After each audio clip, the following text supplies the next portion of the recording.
Prince Harry and Meghan Markle's return to the UK last month was only the third time the couple have visited since stepping down from their royal duties in 2020.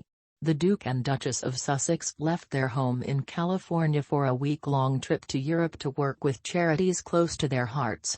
However, following the death of Queen Elizabeth II on September 8, the Sussexes extended their stay to mourn the loss of the monarch with the rest of the royal family. Harry rushed to Balmoral Castle, where Her Majesty passed, but did not arrive until after the news was broken to the world. In a tribute published on Archewell's website a few days later, the prince said his grandmother was a guiding compass in her commitment to service and duty, adding he was grateful for the special moments they shared. After the Sussexes confirmed their decision to permanently step back from the firm in 2020, Buckingham Palace released an official statement, reading, "While all are saddened by their decision, the Duke and Duchess remain much-loved members of the family." According to royal author Katie Nicholl, whose book The New Royals hit shelves the day after the Queen's funeral, the late monarch stayed close to her grandson after he moved overseas. However, she claimed the Queen never understood the prince's decision to leave his royal life behind. Ms. Nicholl guested on this week's episode of Royally Us to discuss her new book, which explores the remarkable life and reign of Elizabeth II. She told hosts, Christina Garibaldi and Christine Ross, that the Queen did stay close to Harry, adding the pair always had a close relationship and he would call quite frequently.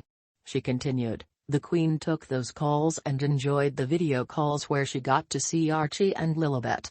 But I'm not sure she ever did understand his decision to leave. We know from the statements she issued that she really did try to convince them to stay, and I think it was a source of great disappointment and private hurt and upset that a way couldn't be found for them to stay as working members of the royal family." The infamous Sandringham summit saw the royals come together to attempt to resolve the so-called abdication crisis, following Harry and Meghan's shock announcement that they wanted to stand down as working royals. The Queen summoned then Prince Charles, Prince William and Prince Harry to Sandringham for the talks, with the Duchess of Sussex understood to be calling from Toronto. There, the royals determined the conditions of Harry and Meghan's royal exit.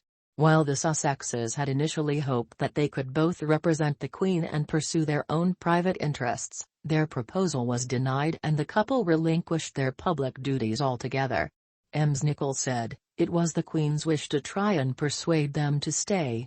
However, a couple of months later, Harry and Meghan carried out their final royal engagement, the Commonwealth Day service at Westminster Abbey in March 2020, and left the UK to start their new lives across the pond. In the years that followed, there were several reports of tension between the Sussexes and the UK-based royals, with speculation of a rift persisting right up until the death of Elizabeth II. While it had been said that Harry and Meghan originally had no plans to visit the royal family during their European trip, everything changed following the Queen's passing. Just 2 days later, the Duke and Duchess